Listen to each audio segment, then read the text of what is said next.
Welcome to another episode of Bushcraft Survival. And today I have the pleasure of introducing you to someone who is I've followed for a long time and is one of the world's premier survival psychologists, Dr. John Leach. For many, many years, through different occupations of mine, be working on the ships as well as through military, etc. I've come across John and his teachings and his work and his study with survival psychology and why people perish when they shouldn't have, or when they shouldn't, and a whole stack of other things. And John happens to be in the country at the moment on holiday, and I've hijacked him, and he's come and taught on a couple of our, done some presentations for us at the Off-Grid Living Festival, as well as one of our own courses. And I thought, what better way to actually sit down and have a chat with John and sort of talk a few things about survival psychology. So it's a pleasure to have you here, John. Thank you. I met you at the Bushcraft Symposium 2 years ago. 2 years ago, yeah. In Wales. And that was a fantastic event. I really enjoyed that. But what I wanted to do today is just have a very informal conversation about a few things I'd like to ask you specifically about some aspects of survival psychology, and particularly military survival. But before I do so, if you could just for our audience out there, just to tell them a little bit about yourself and a little bit about your background. Yes, I'm currently Senior Research Fellow, visiting Senior Research Fellow in Survival Psychology in the Extreme Environments Laboratory at the University of Portsmouth in England. Before that, I was for a number of years at the University of Lancaster, also in England. I have another side in which I was formally qualified as a military SEER instructor, SEER officer, or CSRO as they were known in my first days, Combat Survival and Rescue Officer. I qualified in that as an instructing officer. I went on and did advanced training in desert survival, jungle survival, Arctic and polar, courtesy of the Royal Canadian Air Force up in Cap. And I spent quite a bit of time specialising in content after capture, particularly from the psychological aspects of coping in captivity and hostage recovery. Right. And as far as the psychology side of things, that was sort of before you were a SEER instructor and you had that interest, and then you did that, or was sort of all happened together? No, I had the interest from the psychological side beforehand, and it wasn't actually a deliberate decision to go into the SEER world, but I got a tap on the shoulder by a senior RAF officer who said, in the SEER world, who said, we could do with you on the inside. And that was the first step to going down the SEER world. And of course, and that's a very large world. Well, it took my interest. I was one of those rare people who actually enjoyed going out, getting cold and wet, and deliberately not getting miserable, and trying to improve. And then I had the opportunity to go and practice in jungle and desert evasion, survival, and then I got an invitation from the Royal Canadian Air Force to go and do their Arctic and polar survival courses, and I was involved with them.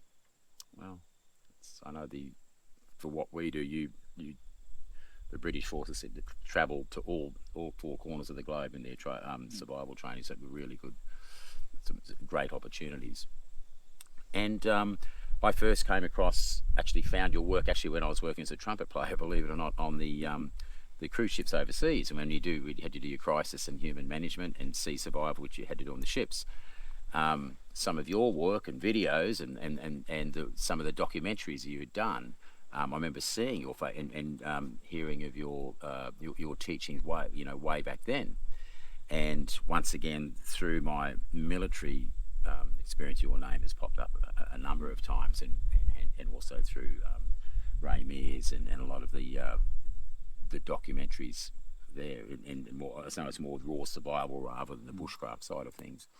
And I know it's a thorny question to ask the difference between bushcraft and survival. I know you're expertise is in raw survival. But would you say, from your perspective, what would you say that the difference between, say, bushcraft, even though there's the same skill sets, bushcraft and survival is? I think that I've been thinking about this one because, as you say, my area is more in the raw survival, when the world goes belly up in that moment, and then adapting to it rather than the bushcraft phase. One way to look at it is that you can consider bushcraft as phase 2 survival. So the raw survival is through the period of impact. For example, you have an aircraft come down. You're a passenger or aircrew on an aircraft, that comes down. You're on a passenger ferry or another cruise ship, that capsizes. You're in the water. You can be driving a car that goes through a fence and into a ravine, which we know has happened. So that's the immediate survival, the raw survival phase. Now, once you're through that psychologically, if you will, and you've managed to survive that, you then need to adapt to the environment you're in long enough to be rescued or to recover yourself. And I think it's the bushcraft part of that which provides the background experience and training and skills for more rapid adaptation.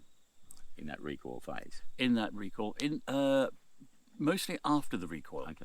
So if we take the impact phase, where your world has suddenly gone belly up, things have capsized, you've crashed, then you've got to recover from that because you've got psychological impairment is going on, because your main psychological functioning in the brain, your thinking, your reasoning, your memory recall is diminished, because we know now that during that moment and under threat, the prefrontal cortex, the bit in the front of the brain that does higher level thinking and is responsible for planning and making goals and thinking ahead, we know during that time of impact it is taken offline. Now, at first that didn't make sense, but it does now. So it is taken offline, which means you're not thinking, you're in the present, and you're thinking in the present. Why? Because you cannot think in the future, and evidence shows time and time again that you are not thinking in the past, which means that it is difficult to recall memories. Particularly certain types of memories are difficult to recall, like declarative memories. So you've got to make that as easy as possible, which is one reason why we rely on acronyms, is to make that recall easy. Once you're through that and you've recovered, as one crashed aircrew said, when he ditched, he was sitting on the wing of his plane, he said he just sat there and stared at the sea. And he said in his debrief report that I just stared at the sea, waiting to get my wits back. And people talk about recovering their wits. What that means, of course, without realizing it, is they're talking about getting their information processing capacity back into full functioning in the front part of the brain. Like regrouping the mind. Exactly.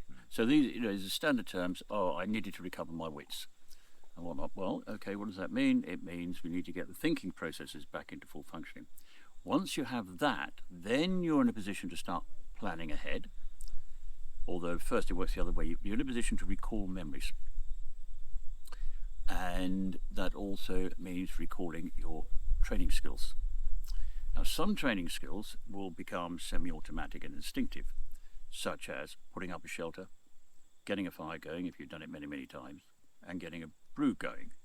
Because as far as I'm concerned, those are your survival priorities in my life: shelter, fire, and a cup of tea. You want a brew, And once you've got those, as far as I'm concerned, the world can do what it likes to me. It also means that I can... That's if it's Yorkshire tea. Exactly, Yorkshire tea. Yes, I'll answer that one. And once I've got that, it also means I've now got time to collect my wits. Once I've got that going, then I can start to recall the training I've got, the skills I've got to make a better shelter, a more secure shelter, to locate water, to get signal fires going, to work out the location, to find out where I am, and to realise, and this is an important thing, when people end up in a survival incident, they don't know what's happened, usually because when it unfolds, the events unfolding do so faster than the brain can process it. We're a limited capacity information processing system, The brain is an engineering device. There's nothing magical about it. And it is a limited capacity system. Now, if events unfold faster than we can process them, we have no understanding of what is going on. And even when we do start to realize what's happened, the ship's gone down, aircraft's crashed, so we have realization, but we don't usually have understanding. Now, once you start to get this back, and we see this in hostages as well, when first time they're taken, they don't understand what's happening around them. It's all fast, and I've debriefed hostages, returned hostages. They don't understand what's going on, and then only gradually, once they've been taken and they're holed up, do they start to recover that thinking process. Now you can start thinking ahead. Now you can start thinking behind. Now you can start applying those further survival training and bushcraft survival training and other skills, some of which you'll be learning at the time, others that you recall, or you've had experience in that area. You might be a mountaineer, for example, with, is used to being out in the outdoors. So once those skills start coming back, you're now able to adapt to your surrounding environment and bring in a bit of, comfort. And if you can establish food supplies, and especially water, you've got thermal protection of one form or another, either clothing, shelter, or you can make it. Once you've done that, you can stay for as long as you like. Physically, whether a person can cope with solitude over a long time psychologically is a different question. Some can, some people have no problem with it at all, a few.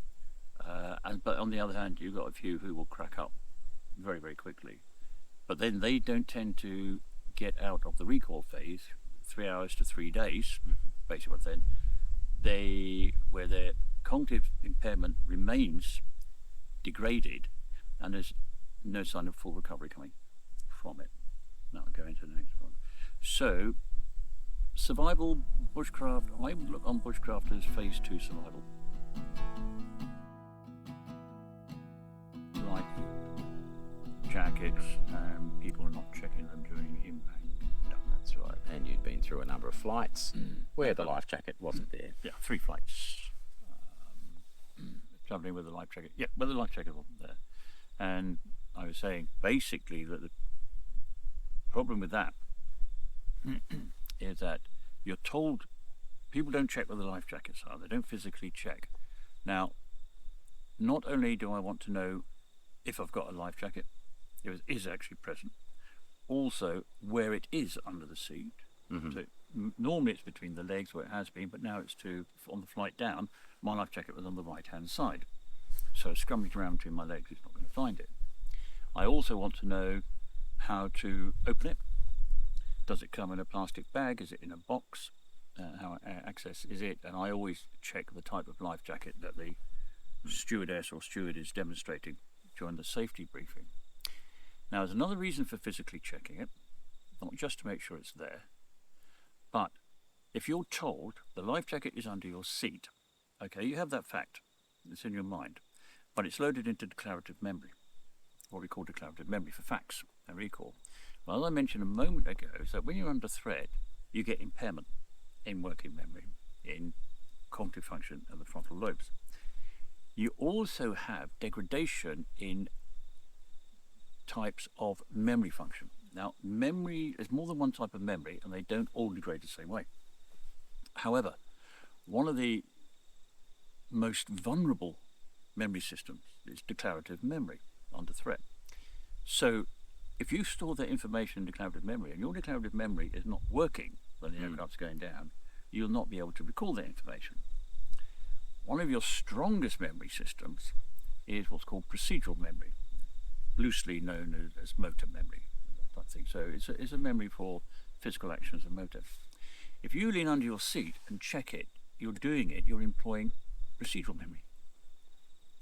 So if you need to go for the life jacket, then you don't have to recall where it is in declarative memory, because your procedural memory, your hand knows exactly where it is. So that's the extra advantage to it. And then there's also the problem that people will avoid addressing the potential of a risk. Not just life jackets on aircraft, but life jackets on board ship. If you're on a cruise ship or a ferry, one of the first things I want to know is, where's the life jackets? Stateroom or promenade deck in the lockers. I know that's what it should be. But of course they're not next year. Yes, well, I know they are on the companies I work for. Yeah.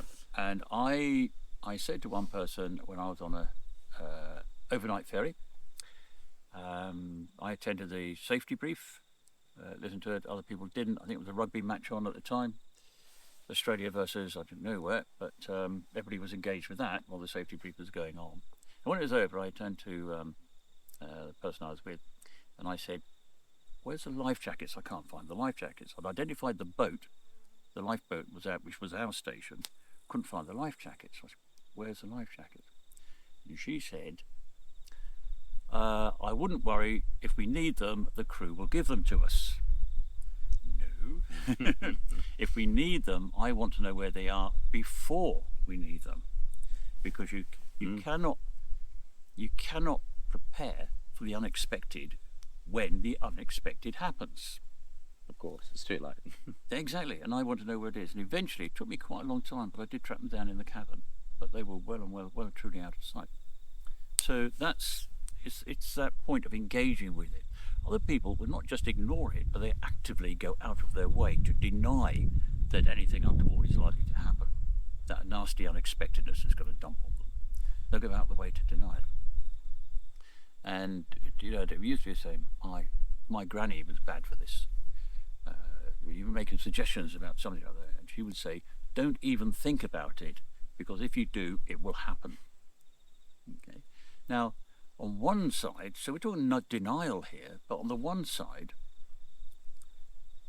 it's got an advantage because denial does reduce anxiety. The drawback is that denial can increase fatalities. So it's getting that nice balance, between the two and being realistic about it. So one of the first things, it's the same in a hotel. When I'm in a hotel, I want to know where the safety exit is. Where's the fire escape? And I will walk it. I won't just look at the signs, I will walk it. And I was in a hotel in London a few years back. I was put up there. I was doing some work for a company down there, put me up in a hotel. And I was on the 5th floor.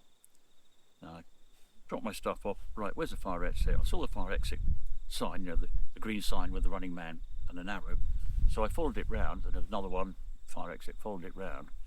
And I followed it round to the extent that I ended up back at the door of my hotel room. And I couldn't find it. And in the end, I had to go and speak to one of the receptionists and say, I can't find the fire exit, despite the signs. We found it eventually. But it was not obvious as indicated by the signs. And that's the other reason I want to walk it, so I know it's there.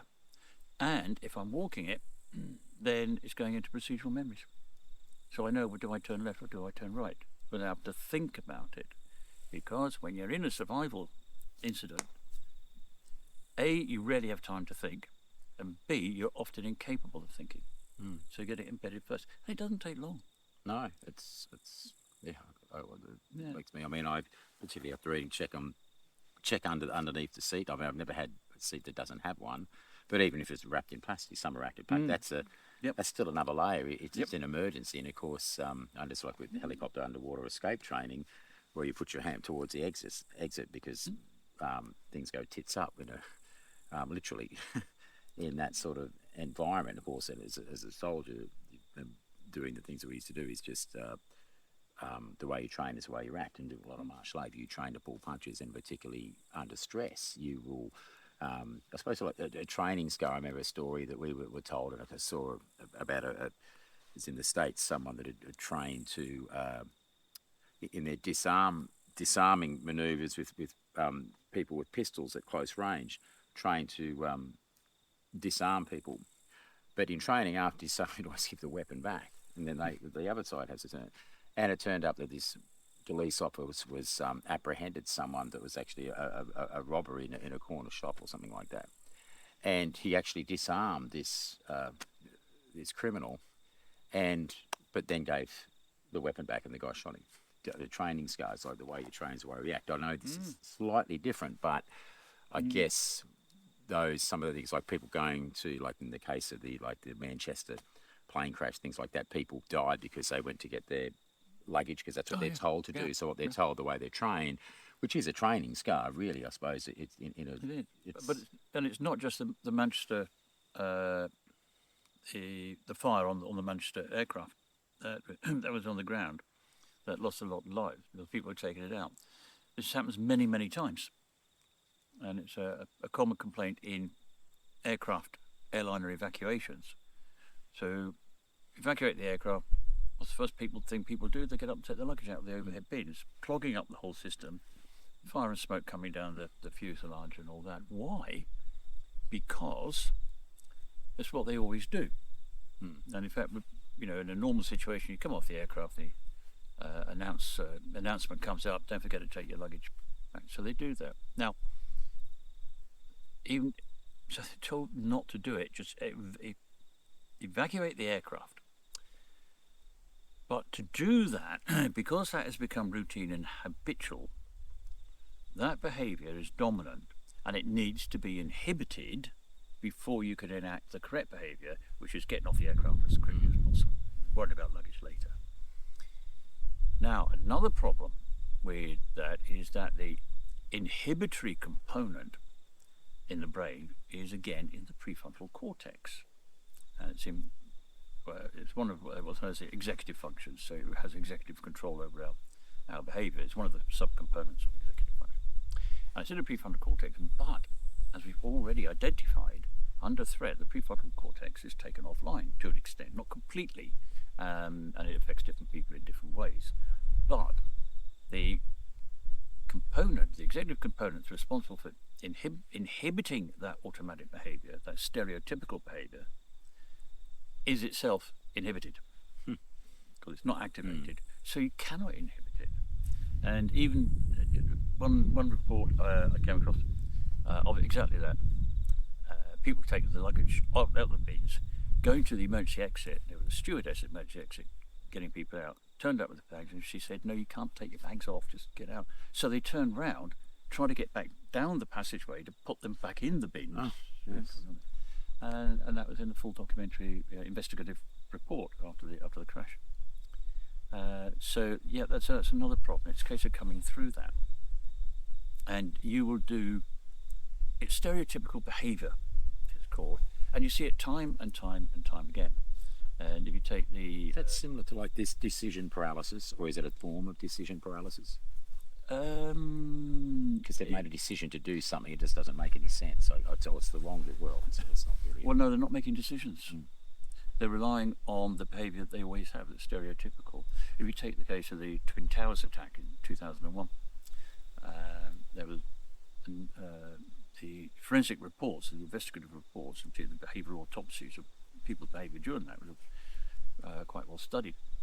There was a case of, well, there's many cases, but one in particular was a woman who was out of her office, they got the order to evacuate. She'd heard the explosion on the first attack. They got the order to evacuate the threat. So her response was to go back to her office and get changed into her going home clothes.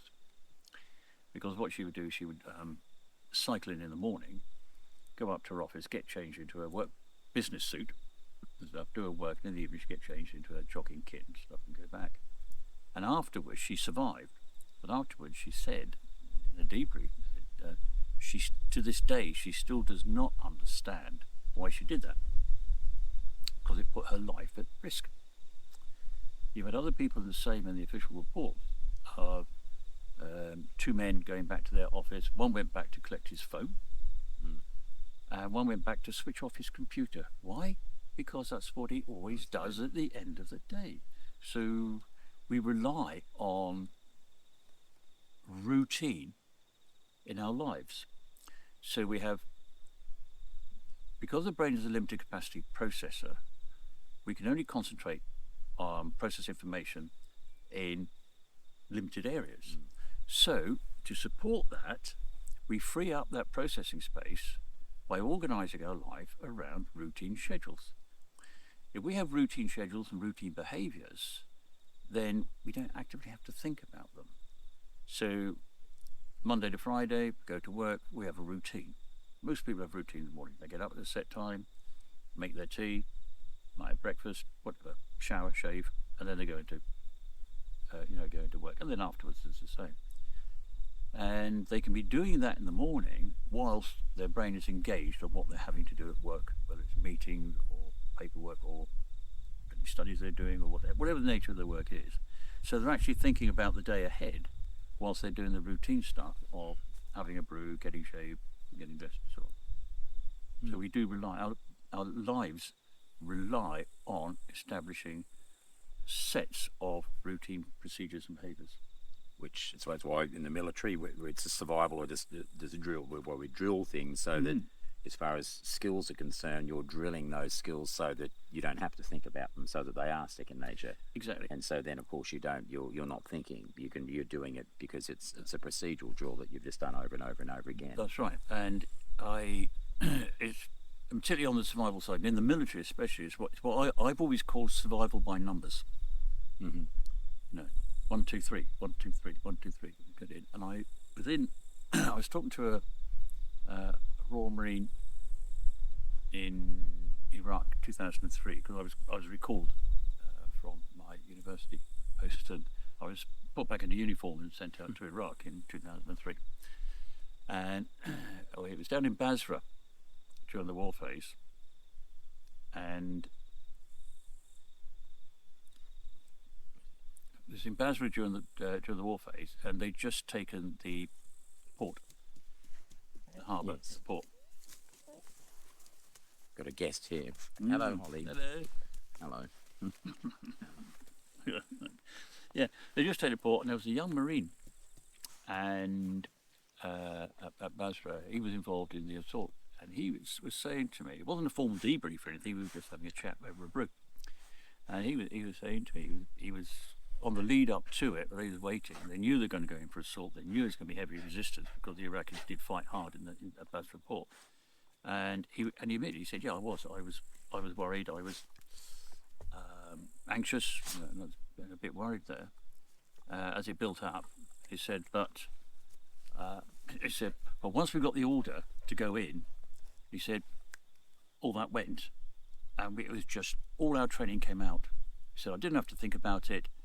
All the emotions went, and it was bang, bang, bang, bang, bang, bang, bang, bang, bang, 1, 2, 3, 1, 2, 3, and it was room clearance, house clearance, or office clearance around the dock and the harbour." And he said it was fine. And then he said then it was all over, and we were stood down, and we'd won. Then he said the emotions then started to come back, but he said I had those under control. It wasn't a problem. But it said it was my first time in combat, and it was just by numbers. Bang, bang. Once the order came. And that's what we do, survival by numbers. Drills and army training, the same. Also, you drilled and drilled and drilled, so that obviously in contact you respond.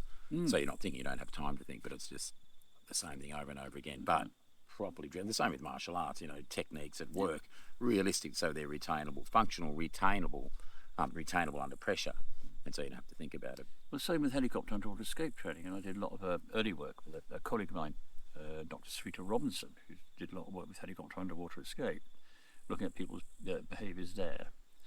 And again, it was the drills, and it was also teaching people beforehand to inhibit what would normally be considered the natural thing to do. So if you're in a helicopter, it goes in the water, it dishes at sea, well, you want to get out. Okay. Now, if that helicopter's going underwater, first thing you do is to get out. No, it isn't.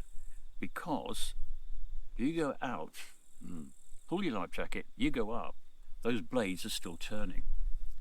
And I was involved in an incident out in the Middle East where that happened. We had injuries. Everybody died on that one. And we had injuries, and that was clear from the injuries that at least 2 had gone into the blades going down. So you've got to stay there until either the blades stop turning, or because helicopters are top-heavy aircraft, they'll turn upside down. So you've got to do that. So you wait for it to stop turning upside down. The other thing you've got to inhibit in people is the urge, the reaction. They've got a life jacket, is to pull that life jacket while they're inside the helicopter, or indeed inside the aircraft. Such as the Ethiopian liner. The Ethiopian liner went down. Yeah, there was a number of people who pulled the life jacket when they knew they were going into the water.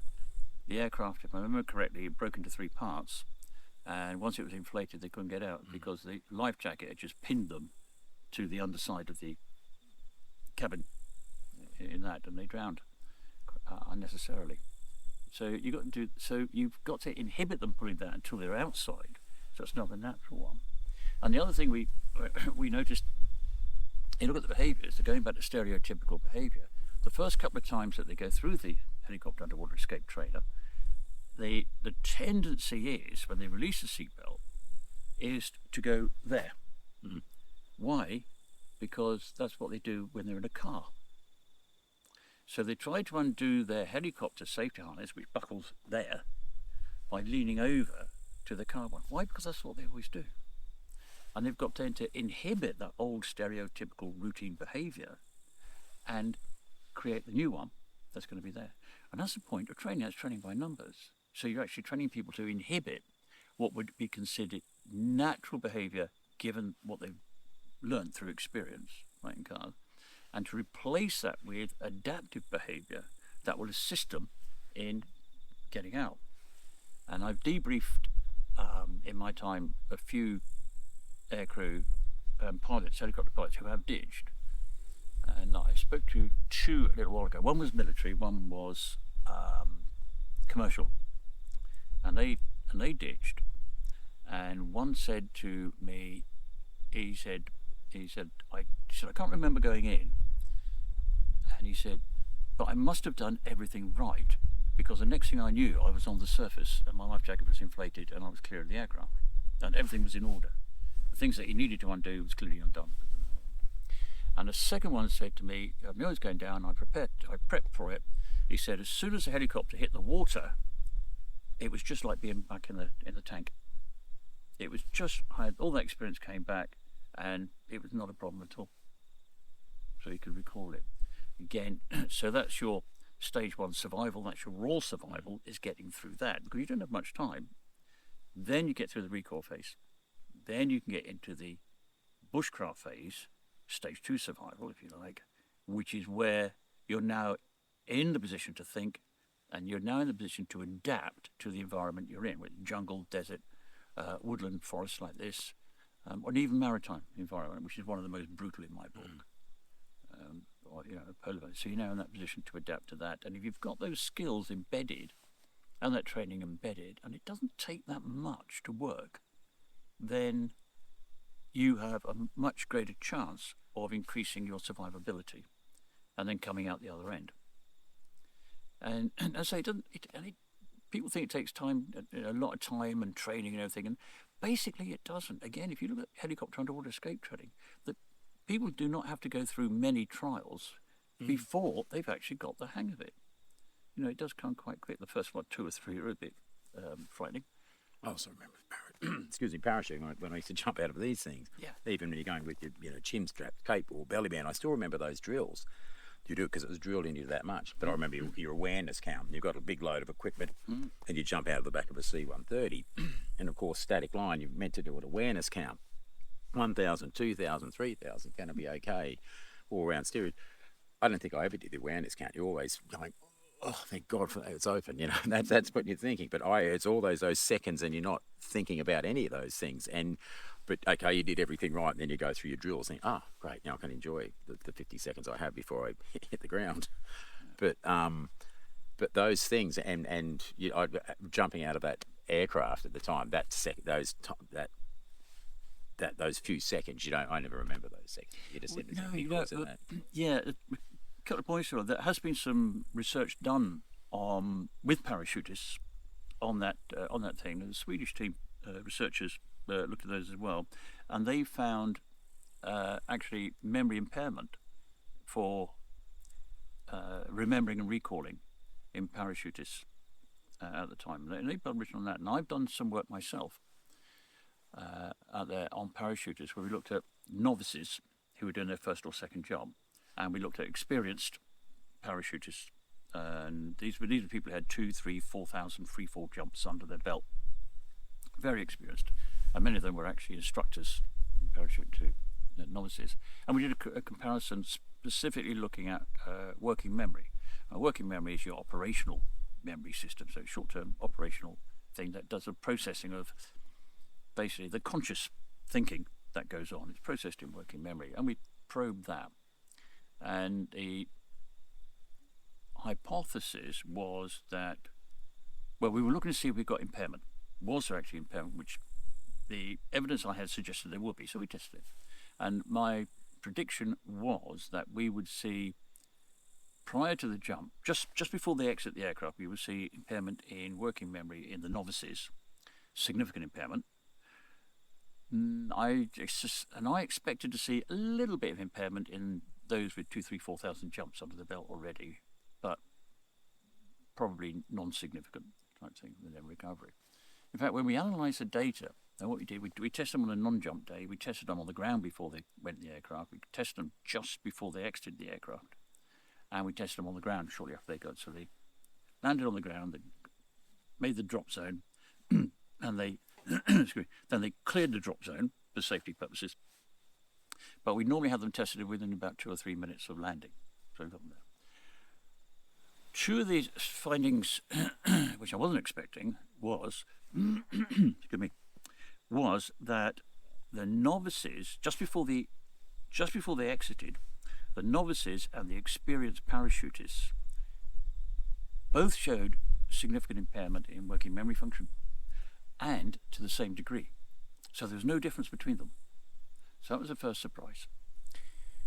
The next one was that when we tested them just after they landed, we found that the experienced parachutists had shown full functional recovery.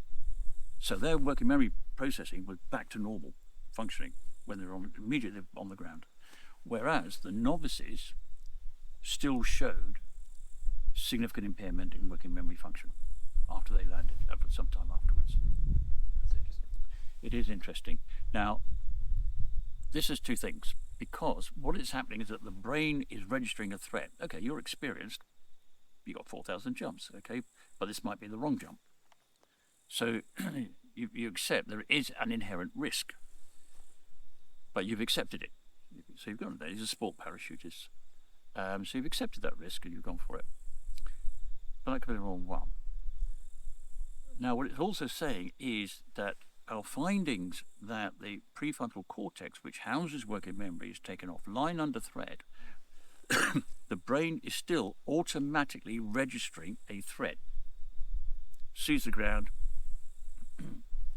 2, 3, 4, 5,000, whatever feet below, it's registering that as a threat. And it does it automatically, and you can't stop that. So the brain is now taken, the prefrontal cortex component is taken offline, it's degraded. Not completely disintegrated, but it's degraded, it's taken offline. And you cannot inhibit that. Why do people go to horror films? Because they want to fight, but in a controlled way. And they do, and the body responds to a horror film. It triggers the same systems because the brain is registering as a horror film, even though you know it's not real. They're actors, but the brain is tricked into it, you see. So that's what's happening here. So the brain is taken offline because it's seen as a threat.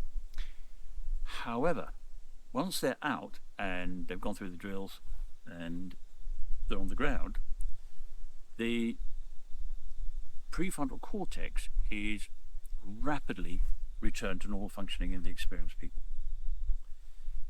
And that is a rapid recall. Through the recall phase, they're back to square one. In the novices, they're still processing that information, so they've got an extended recall phase, which again fits in with our findings over the years. So that makes sense now. So that could be so, regardless of your level of training, that same pressure, so mental pressure, that process is the same for everyone.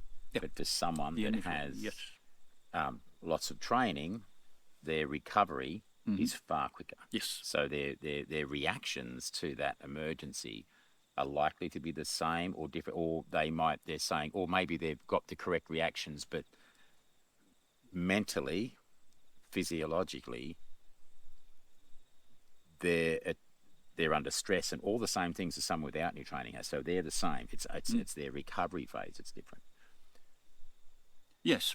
So they're having to basically they're having to interpret. The novices are having to interpret what they've just experienced. Right. The experienced people don't. So what they've done again, and those experienced people though that say the drills that they're taking, obviously if they've got training to do certain, that means they must be doing those without thinking. So their mental side, they're still stressed, and so and that's what you're saying. So they're still doing it, not realizing they're doing it. They're on semi-automatic because they do it. Because what you're doing, and you're doing it with survival training, helicopter underwater escape training, all the other drills that you're doing, and indeed, and to an extent with bushcraft training, you're building in redundancy into your own system. So you're not having to think through what you're doing, because you can't think through what you're doing, because that is degraded, temporarily degraded, but it's degraded. Whereas if you've got built-in redundancy, then that kicks in and carries on functioning and keeps you going. And what you're doing with survival training, what you're doing with bushcraft training to a sense, what you do helicopter underwater escape training, fire escape drills, and all that is building redundancy into your system. So if the unexpected happens, and this bit is taken out, you still have those other sets, behavioural sets there, that can step in and do the right thing. Because they've been ingrained to do it. Is there a link, say, between medical people, say, emergency people that are used to dealing with emergency, with other people? Of course, you need to be thinking where they're responding really high stress environments where they're looking after other people. And they must be, overloaded in sort of being able to function in that sort of high stress environment and being able to looking after other people. Or they have the ability to separate themselves from that, because that's obviously they're just going through drill. They need to think about what they're doing clearly. Yeah, it depends on the extent. What usually you find in emergency workers and that, and indeed, aircrew, in pilots, co-pilots, navs, when things go wrong, then a lot of events unfold. And what they tend to do is to cluster. So instead of seeing one big mass of disorder and injuries, death and destruction, they're able to, because of their training, because of their experience, and because of what they've been taught, because this has been planned out before. You've got people planning these things out. What do we do in the case of a major disaster? So you've got people working on it, planning on it, and they do exercises on it. When you do in the military, you do exercises to get it homed in. Well, the same thing, and that means that you can break it down now into clumps of smaller bits for processing. What you do in the medical, you do triage. You can't handle everybody all the time, so you do triage. You're breaking it down, and if you look at it, it clearly works. And when you say, do they separate themselves, there is a thing called dissociation, where the thinking part of the brain becomes separated from the emotional part. So basically the emotional part is closed down, and the thinking, the hardcore reasoning part, functions. Now what normally happens in our lives is that the thinking reasoning part, again up here, prefrontal cortex, and the emotional part on the subcortical section below are combined, and that's how we perceive the various things. That's how we get pleasure and non-pleasure. So the emotional component and the perceptual component are joined, they're fused. Now what happens in dissociation is that the risk is that the emotional component takes over, floods the reasoning component and reduces it further. And there's been work that demonstrated that increasing in anxiety diminishes working memory capacity. So the more anxious you are, the more worried you are, the more frightened you are, the less time you've got, the less capacity you've got to process online information. So the risk here, if you see dead bodies, injured bodies, people screaming, especially if it's got an emotional component like children, which you have, then the risk is that the emotional response to that can overwhelm the reasoning, and you'll just, quite often people just freeze, don't know what to do, and start. What the brain is very clever at doing this, really. The brain steps in and it actually goes to the part of the brain and prevents the emotional component from linking with the thinking component. And that's why you get a feeling, and people have said, and they've actually said to me, who've handled these things, they said, I was worried about how I was going to go into this situation and deal with these number of casualties which we were expecting on the way there. And particularly in this case, I'm thinking of it was children, a lot of children involved. And so, once I got in there, I looked around, I didn't feel anything. I was just cold, completely split off, and it was a splitting. And I was able to just go in there, do the triage, and then handle it. And it was only once it was over and we were away that I started to feel the emotional component again. And that's a survival tactic. And Viktor Frankl, who was a survivor of Auschwitz and whatnot, described that in his book and his experience, and describes how he was looking around one day in the camp and he was completely unaffected by the suffering and the brutality that was going on around him. And a number of them have said that. So that is actually a survival technique in my book. And that's where the brain stepped in. We cannot have emotion flooding the brain right now. We'll have our pleasures and displeasures and all the other bits later on when it's a safe environment. So it just closes it down. It doesn't close down the emotional going to the brain, but it puts a barrier in it to stop it fusing with the reasoning and freeing out much more things so people can operate. That's fascinating. John, I'd like to ask you, and this is something over the years through survival, through military stuff, military survival and bushcraft, there's many acronyms that exist, just like for medical training and your basic surveys when you're treating casualties and what you learn in first aid training. In survival, we have them as well, and I know there's a number of them. But one of the things which I've taught, and I've heard both sides of things, we use a couple of acronyms, but I wanted to ask you about the rule of threes, which has been around for a long time, and I know the rules are not set in stone and there are exceptions to all of them, but I just wanted you to know, firstly, those people that haven't heard of the rule of threes, it was a method of prioritizing certain things, and it was 3 minutes without air, 3 hours without shelter, 3 days without water, and 3 weeks without food. And that's generally it, with exceptions. And I just wanted to know, from your point of view, John, what is your thoughts on the rule of threes, with the study that you've done and how things work with that? I'm uncomfortable with the rule of threes, particularly as it's presented. The problem is, if you take 3 minutes without air, without oxygen, try not to go with that. But if you're talking about 3 hours without protection, shelter, right? So that means you can't go for a hike in the country for more than 3 hours. And people talk about, 3 days without water and 3 weeks without food. The reason I'm uncomfortable with it is because it's simply not true. It's not true. You had the aircraft that came down in the Libyan desert in 1942. The wreckage was found in 1965, I think, by an oil prospecting company out there, and then they found the bodies, and they got the diaries recovered from the crew.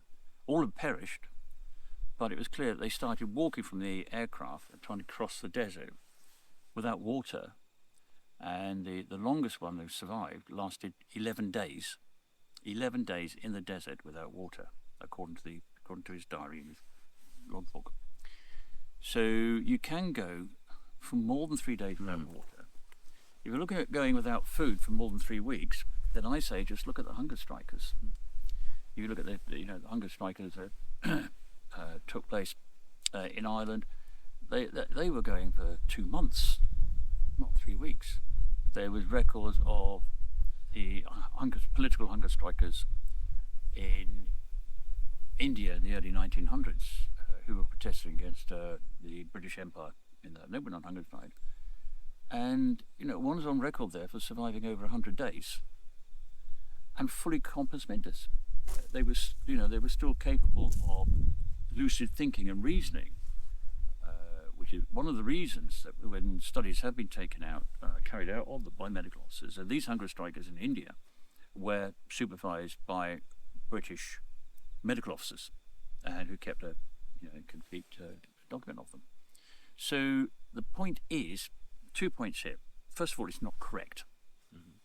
You've got to clear out, and I say, when you look at these things, step back, take a step to the rear and look at the ground, look at the facts. And the facts say, no, you can live more than 3 days without water. You can live more than 3 weeks without food. Not to be comfortable, but it can be done, and it has been done. So that's the first point. It's not correct. I remember when we were taught, it was always say it's not set in stone. It could be longer, it could be less, as a general guideline. That's what it said. And that's the way I was always taught. But of course, I know what you're going to say with that, but I know that's my training, then that's what they taught us, but it was not set in stone. It's not this, it's exactly like that. Yes, what you say is correct, but the point is, people don't always say it's not set in stone, and usually people who don't really know what they're talking about. And the not set in stone is the bit that you don't remember. Now, the second problem I have with things like this is that it's usually delivered to a group or training course or whatever by somebody in authority. That's why that person is doing the presentation, doing the briefing, doing the talk. It's done with a sense of authority. And because it's presented with authority, it is believed. And I even heard an interview with a Swedish doctor. I was in Norway at the time, and there'd been a couple of deaths over there, people there. And there was a Swedish doctor who was interviewed on the radio and said exactly the same thing. 3 days without water, 3 weeks without food. And I'm sitting there, I was at this SEER school at the time in Norway, and I was just sitting in the room, banging my head on the table, not believing that a medical bloke would be saying this sort of thing. Because if he's coming over and saying that, he's a Swedish doctor, he's a doctor, that's authority. People believe it. And we've even had a case not that long ago in the UK where a woman wanted assisting dying, which at the moment is illegal, it's not allowed out there. So she told her family she was just going to die and go that way. So she tried something, it didn't work. And then she stopped drinking. Because she woke up on the 4th day saying, why am I still alive? Because she had heard that if you don't drink for 3 days, you'll be dead on the 4th day. So she didn't drink for 3 days, and she woke up alive on the 4th day. And so she got rather annoyed about that and then started drinking again. The case that was reported. So that's the problem with it. Well, first, it's just not correct. It's factually not correct.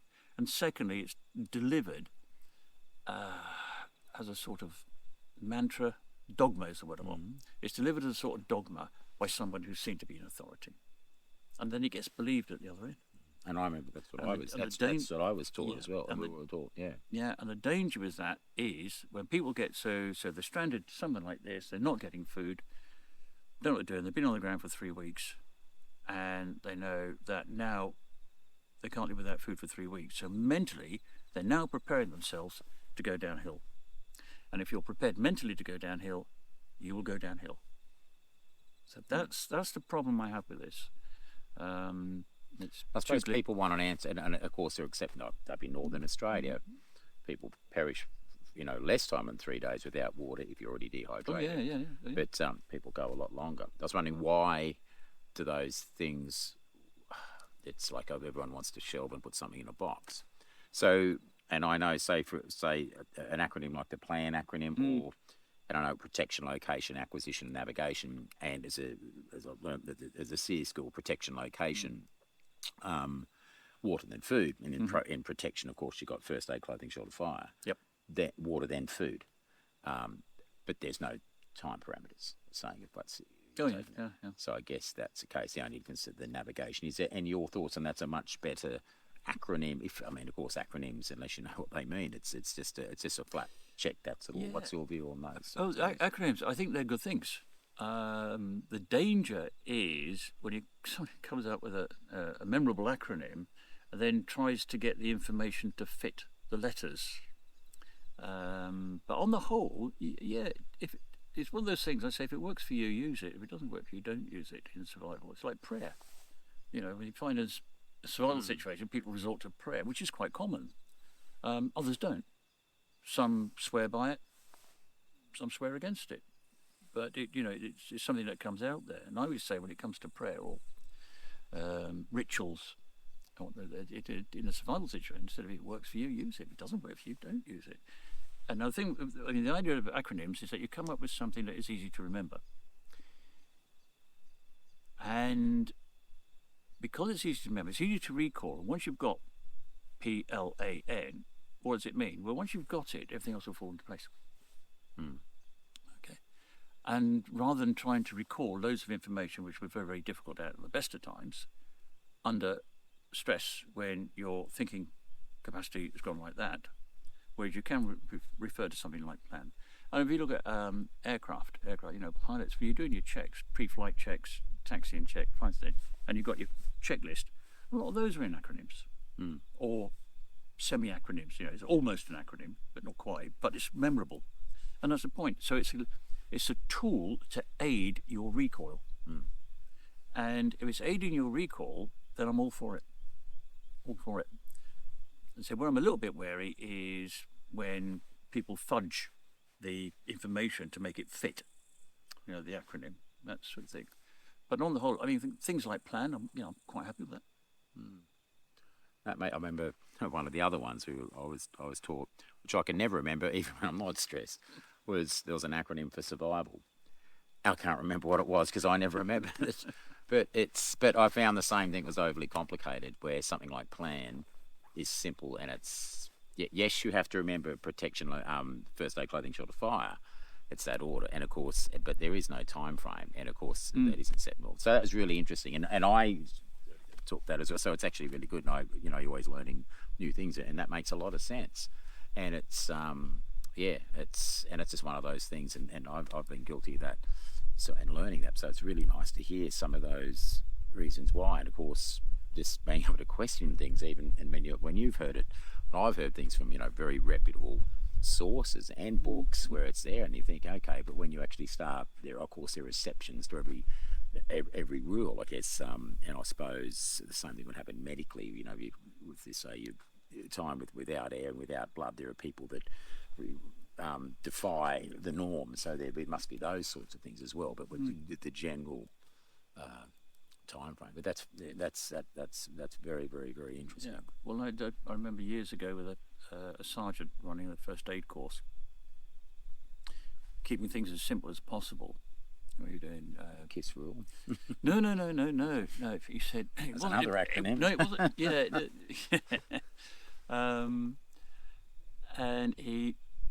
And he said, keep things simple.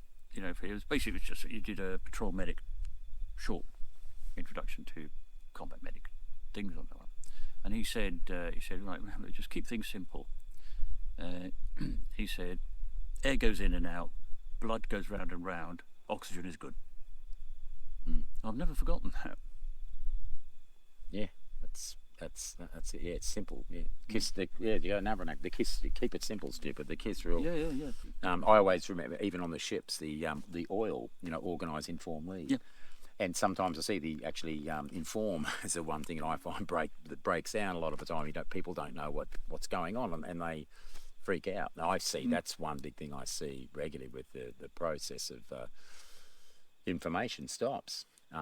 With cancelled airlines and lots of times like that, just people not telling people what's going on and updating them with that. And I find that frustrating, even in a non-emergency situation. It's frustrating. Once you know, and then that gives people, okay, it might be frustrating, but I think you're more frustrated not knowing what's going on than than being told and there's nothing you can do about it. Yeah. It depends who you are. Again, there are people who go out the way not to know what's going on. You don't want to know what's going on. Yes, there are those. Yes, but they don't tend to last long. No. Well, mate, natural selection there. Yeah. Well, again, it's planning and preparation, isn't it? But you've got to, before you can plan and prepare for something, you've got to accept it. And And to accept that is going to make life uncomfortable. People go out of their... I remember in the military, people were required to do, in my early days, people were required to do survival training, and certain groups of people had to do survival training. And it was mostly optional type survival training, and they would put more time, energy and effort into avoid going on survival training course in the military than would be required for them to do it and get through it. They really went out of the way. And then later on, these things became compulsory training, operationally compulsory training. They had no choice. They would do it. So they will go out of their way on it. But again, what you're doing with these sort of things, they say, is you are building redundancy into your system. Mm.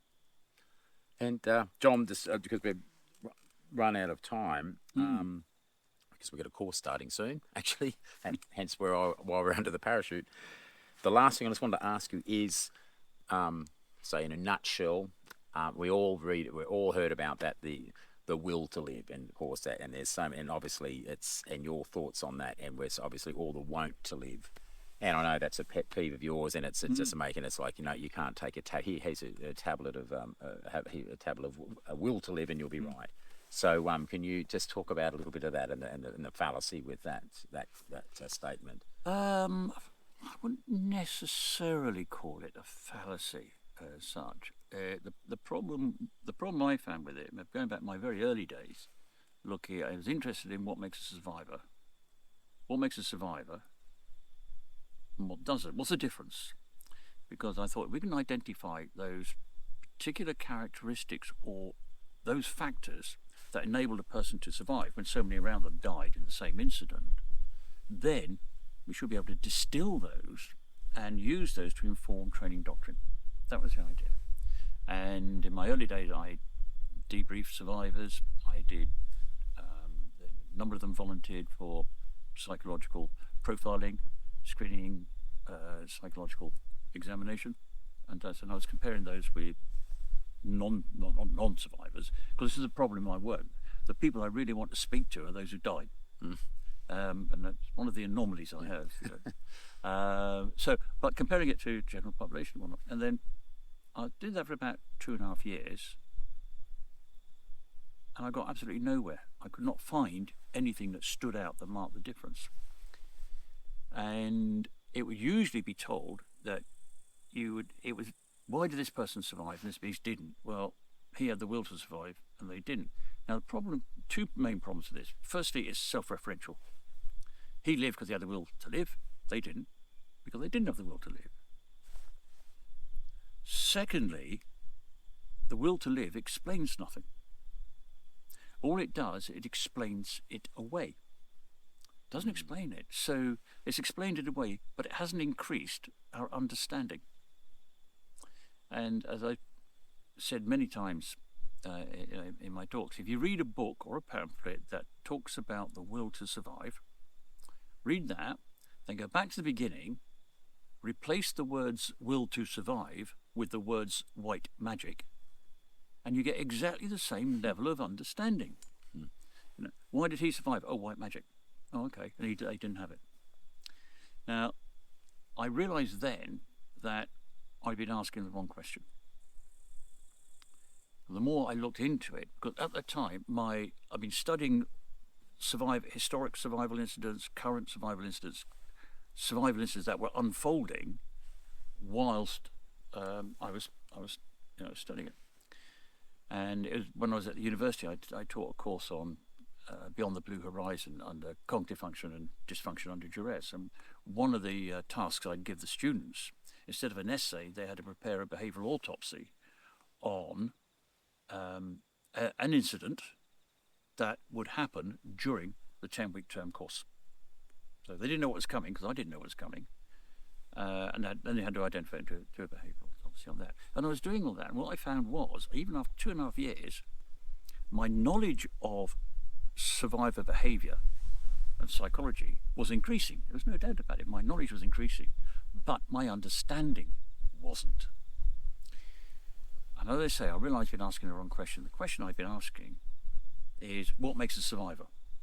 What makes that person so special when all around him perished? The question I should have been asking is, why do so many people perish when there's absolutely no need for them to die. And once I posed the question that way and turned it on its head, then I managed to start making progress. And that was years ago. So I then referred to it in cases of psychogenic death, where we have death by no known natural causes, and seen many times in survival situations, very common in life rafts and so on, where people can die within a matter of hours. As a US Coast Guard official, top of the US Coast Guard in Alaska, said, I've seen cases where people were dying in just 5 hours, in under 5 hours, no reason. And we've seen this, and even after autopsies carried out in hospitals, that there's no organic reason for them. So they can die there. So that set me on the track, well, what's going on here? Down there, why are so many people dying? And then again I took a step back and said, right, what's going on the ground? What not what do we think people do, because training doctrine is often based around how we think people will react in a survival situation, in the impact phase, but not, and it's the military, it's based on how we think people ought to survive in a survival incident, but not on what actually happens. So that's when I started looking at actual behaviours and doing behavioural autopsies on different survival incidents, individual cases, group cases, large scale, small scale, debriefing survivors for both military and for my research work. So I've got many of those. And it's once they said, right, why are these people dying? And it's what I called, so I changed it from the will to live, I said it's the won't to live. So survivors got the will to live, these have got the won't to live. And that was a positive thing. So we're not talking about here as a lack of a will to live, we're talking about a strong won't to live. And that's what I've been doing over my recent years of research. And I think I've identified the model for that now. I've got this spectrum, and I've identified the underlying neurological circuits that are involved in that, which it has been published in a medical journal a couple of years ago now, and it's receiving quite a lot of interest. It makes sense, because it's like saying there's a will, there's something that you need to obtain to give you, I suppose, like the other, I suppose it's similar, but it's probably not like to maintain a positive mental outlook, maintain realistic optimism, so which is an important thing. I mean, I guess it's not being a pessimist, but of course you need to, what's realistic and about it, not that we've all knows, obviously people dying because they were so confident I'll be rescued and that type of thing. And of course it crushes morale and all sorts of things with going back to the survival triangle. That was fascinating, and so that the maintaining a positive mental attitude, I suppose that would aid. I mean, but you could say that to someone, but that's but once again, it's almost like saying to someone, "Don't panic," isn't it? Yeah, I know. That's everything you said. You got to maintain a positive. Yeah, I was at a foreign SEER school some years back, and they had engraving in a plank of wood over the door. Remember PMA, and we were going. We Brits, PMA. So they had to explain it. But then you've also got a danger here. You see, said, "Oh, I've got to maintain a positive mental attitude." Well, fine, but I'm struggling to maintain a positive mental attitude. That means I'm going to go downhill now, isn't it? I'm in the wrong because I can't maintain a positive. No. Sit down, shelter fire, cup of tea, have a brew. Right, that'll get you back on form again.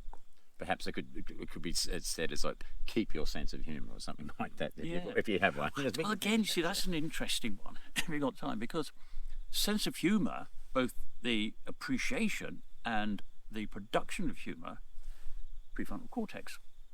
Now, if a person's under duress, the first thing to go, and it's symptomatic, the first thing to go is a sense of humour. And we talk about somebody under duress having a sense, he's had a sense of humour failure. Now, a sense of humour is the first thing to go. It's the last thing to come back.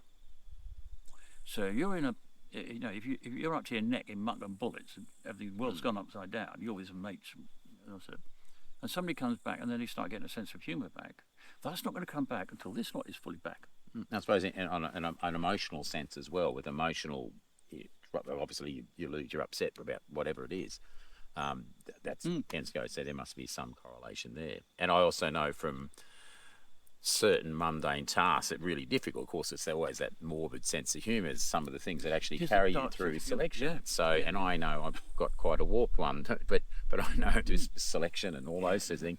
That sense of humour, friends say, that's the only thing that got them through that. If it wasn't for my bad jokes. And the military have a reputation for a black sense of humour, dark sense of humour, which which does get them through. There's no doubt about that, and it is a key component. But again, if you look at it as an engineering system, the brain system, first thing to go, last thing to come back. So if you're in the Ulu Bulu and your world's gone belly up with a team of mates, and they're starting to get their sense of humour back, they're recovering. They're through that recall phase, because you won't get your humour until you're actually through that recall phase. So it's a good sign, good symptom to have. And people said, even in the concentration camps, I said, laughter was heard. Not too loud, didn't want the guards to hear it, but laughter was heard there. And somebody, the survivor on that, actually said, humour is a weapon of the mind. Under duress, in a survival situation. Humour is a weapon of the mind.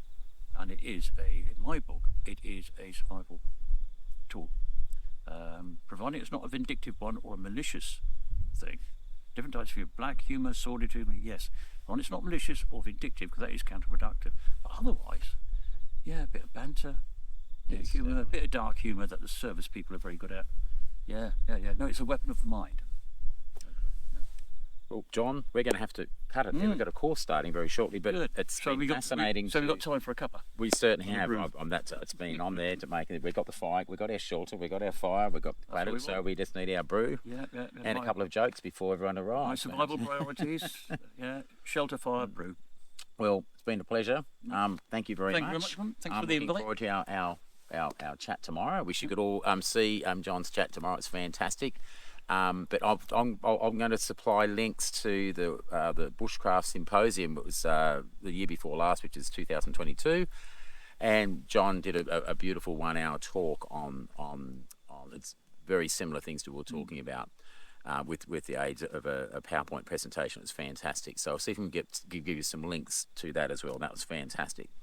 So once again, fantastic. Thanks for subscribing. Follow the channel and give us a like and all that sort of social media stuff you do. Thanks very much, and we look forward to seeing you on another episode very soon. Thanks so much.